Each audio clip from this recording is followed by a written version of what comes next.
அப்துல்லா இப்னு ஸலாம் ரலியல்லாஹு அன்ஹு சம்பவத்தை சொல்கிறார்கள். நபி ஸல்லல்லாஹு அலைஹி வஸல்லம் அவர்கள் ஹிஜ்ரத் செய்து மதீனாவிற்கு வருகை தருகிறார்கள். நபி அவர்களை பார்ப்பதற்கு மக்கள் எல்லாம் ஒன்று திரண்டு செல்கிறார்கள் நபி அவர்களை காண்பதற்கு. இதை அறிவிக்கக்கூடிய அப்துல்லா இப்னு ஸலாம் அவர்கள் சொல்லி காட்டினார்கள், அந்த மக்களில் நானும் ஒருவனாக இருந்தேன். நான் அப்போதுதான் நபி ஸல்லல்லாஹு அலைஹி வஸல்லம் அவர்களை முதலில் நான் கண்ணுற்றேன். முதலாக அப்போதுதான் நான் பார்த்தேன். அவருடைய முகம் ஒளியால் இலங்கியது. நான் அறிந்து கொண்டேன், விளங்கிக் கொண்டேன், பொய்யர்களுடைய முகம் ஒருபோதும் ஒளியால் இலங்காது.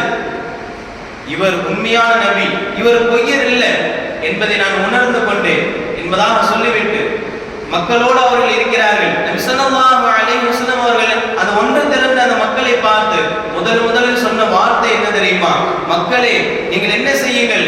அல்லாஹ்வின் சாந்தியை பெற்று தரக்கூடிய ஸலாத்தை பரப்புங்கள், பசித்தவர்களுக்கு உணவளியுங்கள் என்பதாக சொல்லிவிட்டு மூன்றாவதாக நபி அவர்கள் சொன்னார்கள், மக்கள் எல்லாம் உறங்கக்கூடிய நேரத்தில், அந்த இரவு நேரத்தில் நீங்கள் நின்று படைத்த இறைவனை நீங்கள் வணங்குங்கள்.